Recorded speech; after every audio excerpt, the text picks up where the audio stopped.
ایک افسانچہ پیش خدمت ہے جس کا عنوان ہے تخت کا اصل مالک۔ ایک زمانے میں نورستان نامی ایک عظیم سلطنت تھی۔ اس سلطنت کا بادشاہ شاہ آذر اپنی ذہانت، چالاکی اور اقتدار سے محبت کے لیے مشہور تھا۔ بظاہر وہ نہایت نرم مزاج، عوام دوست اور انصاف پسند دکھائی دیتا تھا، لیکن حقیقت اس کے چہرے سے بالکل مختلف تھی۔ شاہ آذر جانتا تھا کہ اقتدار صرف تخت پر بیٹھنے سے قائم نہیں رہتا، بلکہ اس کے لیے لوگوں کی سوچ پر بھی حکومت کرنا ضروری ہے۔ اسی لیے اس نے ایک ایسی حکمت عملی اختیار کی جس سے نہ صرف اس کی طاقت ہمیشہ محفوظ رہے بلکہ ہر غلطی کا الزام دوسروں پر بھی آ جائے۔ اس نے اپنے وفادار لوگوں کو سلطنت کے بڑے بڑے عہدوں پر فائز کر دیا۔ کسی کو وزیر اعظم بنایا، کسی کو سپہ سالار، کسی کو قاضی اور کسی کو شاہی خزانے کا نگران۔ دربار میں آنے والا ہر شخص یہی سمجھتا تھا کہ سلطنت انہی لوگوں کے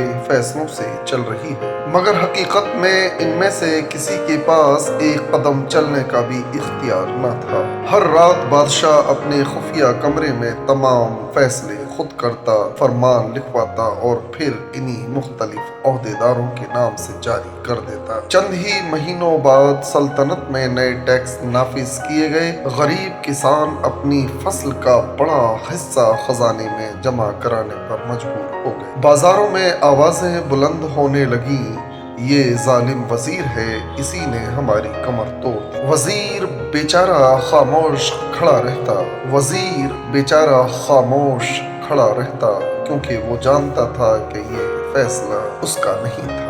کچھ عرصے بعد سرحدی علاقوں میں فوج نے سخت کارروائیاں کیں۔ کئی بے گناہ لوگ بھی اس ظلم کا شکار ہوئے۔ اس بار ہر زبان پر ایک ہی نام تھا، سپہ سالار ظالم ہے۔ حالانکہ سپہ سالار نے تو صرف بادشاہ کے خفیہ حکم پر عمل کیا تھا۔ پھر عدالتوں میں انصاف بکتا نظر آنے لگا، طاقتور مجرم آزاد گھومتے اور کمزور لوگوں کو سزا ملتی۔ لوگ چیختے تھے، قاضی بک چکا ہے۔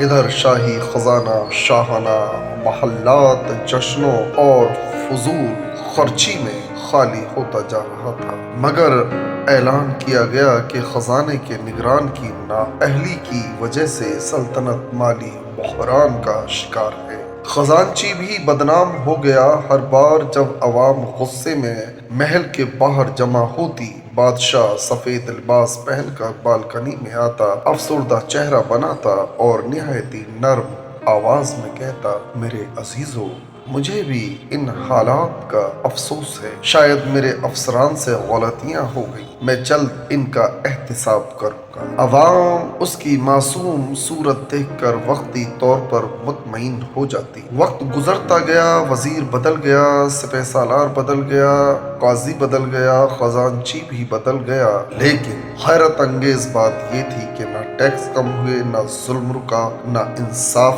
ملا اور نہ خزانہ بھرا۔ عوام سوچنے لگی کہ آخر ہر نیا عہدیدار بھی پہلے جیسا کیوں نکلتا ہے۔ ایک دن سلطنت میں ایک سفید ریش بزرگ آئے جنہیں لوگ بابا حکمت کہتے تھے۔ وہ نہ دولت سے مرعوب ہوتے تھے، نہ اقتدار سے ڈرتے تھے۔ وہ سیدھے دربار میں پہنچے۔ بادشاہ نے پوچھا، بابا تم کیا چاہتے ہو؟ بابا نے جواب دیا، صرف ایک سوال کا جواب پوچھو۔ بابا نے تخت کی طرف اشارہ کیا اور کہا، اگر کسی باغ کے ہر موسم میں پھل کڑوے نکلے تو کیا صرف شاخیں کاٹنے سے باغ میٹھا ہو جائے گا؟ بادشاہ خاموش رہا۔ بابا نے خود ہی جواب دیا، نہیں، کیونکہ مسئلہ شاخوں میں نہیں، جڑ میں ہوتا ہے۔ جب تک جڑ درست نہ ہو، ہر نئی شاخ وہی کڑوا پھل دے گی۔ پھر انہوں نے دربار میں موجود تمام لوگوں کی طرف دیکھا اور بلند آواز میں کہا، یہ وزیر، یہ سپہ سالار، یہ قاضی اور یہ خزانچی صرف شاخیں ہیں۔ اگر